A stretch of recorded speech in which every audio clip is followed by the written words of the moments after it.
这是我人生当中非常非常难忘的一次经历。你个人真的觉得男孩和女孩在这些方面真的是有差异的吗？怀疑自己当初的选择的这种情况会有吗？哦，我刚刚鸡皮疙瘩都起来了。朋友们，我现在有点激动兴奋，你们有看到我身后的这飞机了吗？我今天要见一个非常特别的女生。Hello。卜家路，上海公安警航第一批女飞行员，上海公安警航唯3的女飞之一。哎呀，你好。卜家路的经历非常特别，她的大学专业是英语，毕业之后在一家外企有了很不错的工作。突然有一天，朋友吴昕的一句话让她放弃过去所有的一切，报考警校，从一窍不通的小白，经过国家层层的严苛筛选，成为了一名优秀的警用直升机飞行员。像她这样的女飞行员数量更是稀少。现在的她在上海市公安局警务航空队，负责城市的空中巡逻监控、重大安保、反恐、医疗、消防、救援等等紧急突发事件。学开飞机应该比学英语要难好多好多吧？那当然了，学英语只是你会开飞机的其中的一部分。我们甚至是把这一本厚厚的手册自己翻译了出来。这本是薄的，它是上下册，这本是下册。Fly Manual， 直升机的型号在这里，然后这一本你可以看一下。哇，全英语，所以各位好好学英语吧。走吧，带你一起上去体验一把。哇，这是我的荣幸！天哪，朋友们，我就可以在空中看到你们了吗？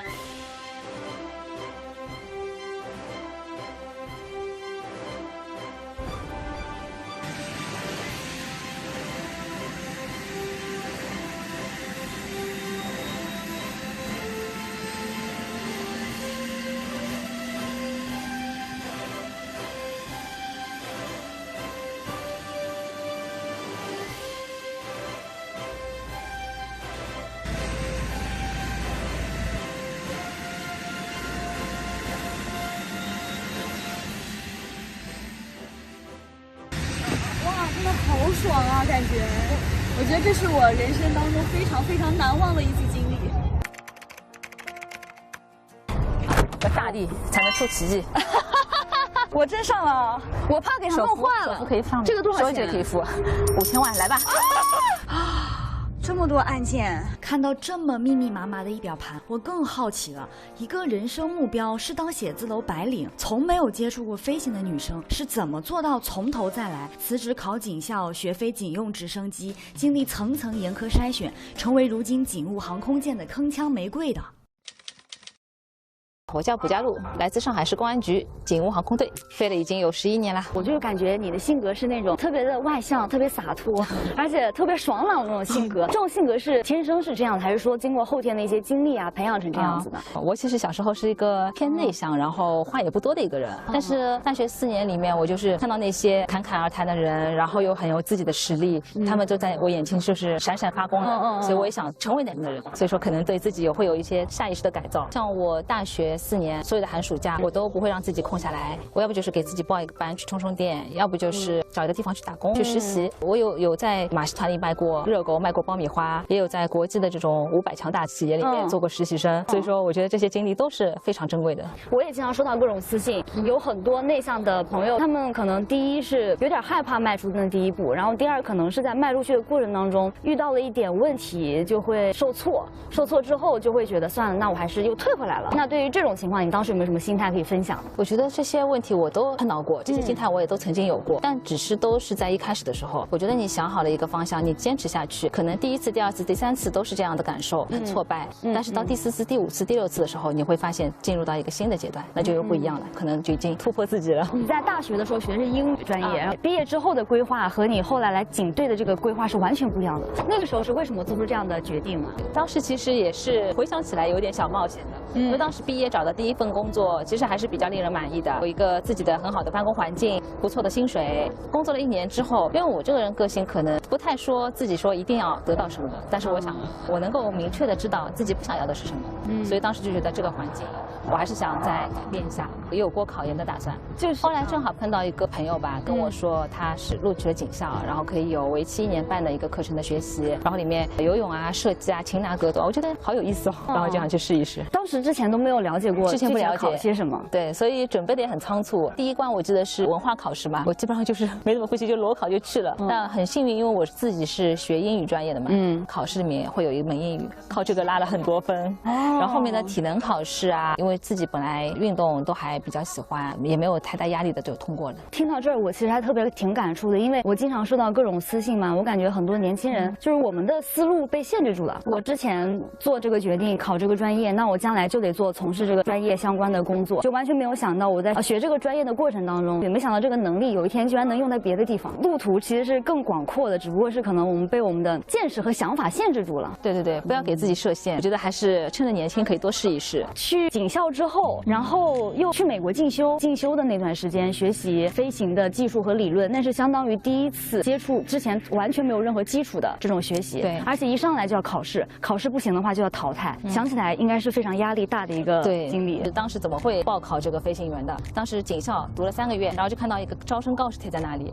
上面就写了一条条框框，视力多少，然后身高多少，然后怎么样的条件。但是我通读了3遍，我都看。没有要求说一定要是男性，我就抖抖呼呼的去报了个名，没想到一路走到现在。当时在学习的过程当中，有没有什么印象特别深刻？当时我就记得在考取直升机的驾照中要有一个面试这一关。我记得当时的一个考官那个老外嘛，从早上的9点开始和我开始面试，结果这场面试进行了长达10个小时。哇！他就不停地抛向我各种问题，包括吃午饭的时候都是不停地在跟我聊这个飞行相关的东西，搞得我都不知道自己吃的是什么东西。但有一点很好，即使我回答不上来，他也可以来帮我解答，甚至跟我一起来探讨这个问题。我想起来，考官曾经问过我一个问题，让我觉得有点小无语，但是后面回想起来，觉得还是很有道理的。他会说，如果你今天晚上要飞夜航，那你白天会做什么？那我说我肯定是针对这一个夜航准备所有的飞行计划，然后查天气、查资料、航图都准备好，一切的准备都把它做到就是完美。然后他说还有呢，然后我想What did I miss？我就不知道。结果他最后说了一句：“那你白天像太阳这么好的情况下，你应该戴太阳眼镜，这样你的视力在晚上才会保持一个良好的状态。”好细节。对，当时我就觉得，就有点懵。但是回来之后想，你作为一个飞行员，你就是要把每一次飞行都当做一个很重要的一个时间节点。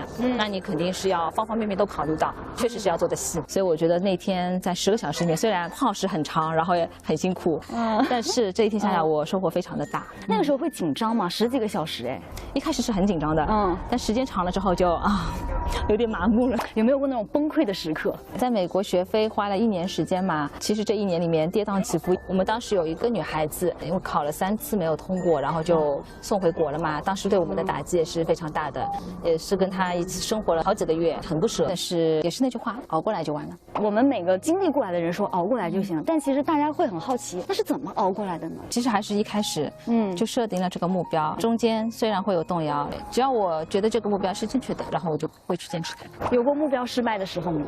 做白领算吗？这个确实也是就是感觉你不会特别拘泥于那个目标。如果发现这个目标好像对现阶段自己不太合适的时候，那好，那我可以换一个。对。我在想说，会不会是因为你心里清楚失败之后你要怎么做，所以你心里是有底的，你是能接受这个最坏的结果，而且你也知道你后面还有各种方法去挽回这个失败的结果，就再来一次嘛。会不会是因为这个导致你的心态会更好？我当时之所以能够勇于去尝试，其实跟我后面有没有退路关系并不是很大。我是觉得那种不是我以后肯定会后悔的。就像你说的，很多小姑娘在大城市出生，她可能一生就是平平淡淡、安安稳稳的度完，结婚生子。但是我是觉得说，一旦有不一样的可能性的机会，那我一定要抓住它。当时心里做好失败的准备了吗？肯定有想过，失败了之后就打回原形呗，就是再回去做之前那个工作，或者说我就是再找。我觉得很多年轻人他特别害怕失败就是因为好像在我们的概念里面，我们的时间很紧迫很赶，马上考大学，大学毕业之后赶紧找到一个好工作，然后这工作最好不要出任何岔子，就这么安安稳稳的一步一步。人生好像就是不太允许稍微有一些推迟，或者是失败从头再来的那种感感觉。对，年轻的时候确实偶尔一次失败会让人觉得天都塌了。其实你经历过了这一时期，再回头去看，会觉得这根本就不算什么。我不想说太励志的话，太狗血的话，可以说，我就想说，但是我就想说，就是还是多去尝试，给自己足够的勇气去尝试，因为你后面的人生还会有各种各样的可能。你觉得女孩在飞行上会有哪些优势，或者是说会有和男孩不一样的地方？我觉得在学飞的初期，自我感觉还是挺明显的。就比如说在招飞考试的时候，他要求你做俯卧撑，那到时候有猛练，那这个还是练得出的。在学飞的时候，一开始我们驾驶的直升机是那种纯机械式的，就像我们学车一开始学那个手动挡，就要求你有一定的臂力，然后一定要 hold 住那个直升机的驾驶杆。所以说这个方面还是需要一些力量去支撑的。这方面女孩子可能需要比男孩子多花一些精力去弥补这样一个的差距嘛。然后后期的话，包括我们现在飞的这个直升机，都已经是非常现代化、非常先进，液压设备、自动驾驶仪，有很多辅助你的工具。比起用你的力气来说，更依赖的是你的大脑。这个时候呢，我们女性的优势就可以凸显出来了，可能说是多一些细心耐心，就是在上面飞得游刃有余一些。在进入这行之后，你个人真的觉得你做的结果的好坏和你在这行有没有更大的潜力，这个是真的有性别这个区分之说吗？刚刚进这个行业的时候，觉得差距是在的，做到后面并没有太大的明显的差别。刚刚入这一行的时候，你觉得差距是在？还是在体力，包括你的，如果是学习一些你不擅长的学科的话，那你可能要付出多倍的努力。就像我们学直升机的时候，要接触很多机械原理、空气动力学、气象学，其实偏工科的一些东西，我们都会常规来说是男孩子比较擅长嘛。真正做这一行的时候，真的有发现男生和女生在掌握这些机械的理论的基础上会有差别吗？比如说，同样都是没学过的，因为可能有的男生进来的话，他是有一定的基础嘛。如果都是没有基础的，你觉得会有差异吗？同样学的话，我觉得差异不大，那也可能是因为我自己本来学的专业不是对口，会有点差。确实，在大家的认识里，或者说受周围人的影响，我们女孩子在选专业的时候，可能不会第一时间就觉得啊，我一定要去上理科，所以导致了可能刚来这个行业的女孩子比较没有那么多都有理论的基础。对，其他的专业技能啊、心理素质啊，其实男性和女性上没有性别上差异，只有个人上的差异。对，确实是这样。因为我当时记得招飞的时候还要做心理测试，做那个反应能力测试。算了，不说了。没事，可以说，我们后期不急。我是在我们那一批里面分数是最高的，我觉得这个跟性别没什么关系。哇，真的，这个可以说，为什么你觉得不能说呀？不太好，多自豪呀！谦虚，是一个谦虚的状态。后来挺巧的，当时我去美国培训，第一个遇到的教练，她也是一名女性，也比我大不了几岁。当时就给我一种很大的信心，想说哦，她也就比我大个没几岁，已经能够做直升机教员了。我相信我自己也能够在直升机这个学业上面学好。当时我们学的一个科目是叫直升机长绳外吊挂，就是在直升机的肚子下挂一个长线，可能就是30米左右，然后下面可以吊重物或者是吊人，把它运输到另外一个地方去。那这个对直升机飞行的操控把控是难度非常大的。当时我们飞完获得这个资质之后，那个资深教员对我们说了一句话，他说：“你们2个女孩子是我认识的第2、第3个能飞这个科目的女生。”当时就觉得自己很骄傲，然后有为国争光的感觉。我刚刚鸡皮疙瘩都起来了，那种感觉。这10几年的工作经历里面，有真的发生什么重大就是突然的这种事情吗？突发事情有不少。其实我们的工作没有你们想象中那么的刺激，而且因为我们所有的工作都是以安全为基础为前提进行开展的，包括我们警航队从08年成立到现在，一直都是保持零事故的一个安全状态。以前刚学完飞，刚回来开始执行任务的时候，我就觉得，哎呀，好像没有电视剧里面那些刺激的场景。但是时间长了，会觉得说这是一个我们日常的工作，也是从侧面代表了我们这个上海的城市是很安全的。然后我们只要是默默的守护这座城市就可以了。那你觉得这个工作的环境和最早的时候，第一份那时候想在外企工作的时候那个状态，会有不一样，很明显不一样的地方吗？这份工作让我觉得，虽然我们在不值班的时候也是朝9晚5的，但是让我觉得这个朝9晚5更有意义。就像我们前几天执行的一个任务，它需要在短时间内把人体器官从外地，然后通过东方航空公司运输到虹桥机场。因为这个器官它不能在脱离血液、脱离人体的环境内放置超过一定的时间，所以我们要用最快的速度把它送到医院里面去。然后我们直升机花了7分钟时间从虹桥机场送到了医院，在楼顶平台，所以我觉得这个非常的省事，非常有意义。在咱们警队的过程当中，你有没有遇到那种让自己有一些负面情绪的事情，甚至是可能怀疑自己当初的选择的这种情况会有吗？怀疑选择从来没有过，从来没有过。对，就可能有些时候会对自己的精神啊、体力上的一些挑战会比较明显一些。就比如说之前是飞一个任务，它需要我跟另外一个飞行员在飞机上从早飞到晚，累计飞了3天。这个任务呢需要全神贯注，一直盯着那个屏幕和外界，就非常的耗时耗力。然后我就觉得就是这几天飞下来，就整个人有点绷不住了。但是结束之后又会觉得啊没什么。对，有这种感觉。你觉得现在你的心态和心境和当初报考去美国培训当时的自己两边的这个心态有什么很明显的变化吗？心态的话，变化还是会有一些的，尤其是当有了家庭、有了女儿之后，以前就是觉得一个人往前冲，义无反顾就可以了，不用管太多。现在有家庭之后，会觉得说要考虑的东西更加多一些，更加复杂一些。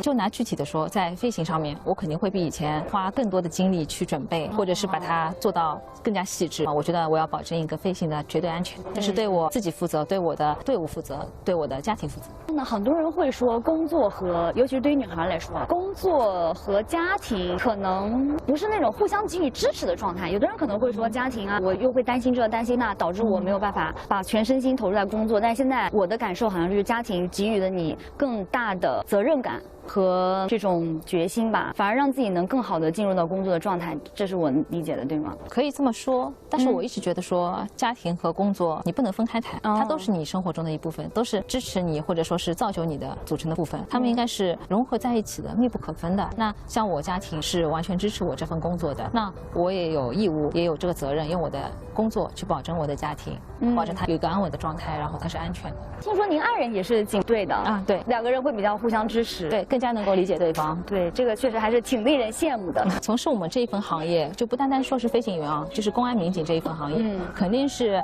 在家的时间要比在工作岗位上的时间要少。加上我和我老公两个人都是从事这个公安工作的，所以说我女儿的话，肯定是老人照顾的会比较多一点。那小朋友他也很好玩的，他现在已经2年级了，在他上小学之前，他都觉得妈妈会开飞机和爸爸会开车是一样的事情，很普通，没有觉得什么特别的。那现在可能大了嘛，就会觉得说，哦，我妈妈是飞行员，怎么样，就有种很骄傲。对，我也很享受这种感觉。女儿的话，你会希望对她说什么话？第一就是要多读书，第二呢，多听、多看、多感受，因为这也是我自己的人生经历上的一部分嘛。我之所以喜欢去抓住一些机会，接受不一样的挑战，因为我是想这也是一种人生的体验。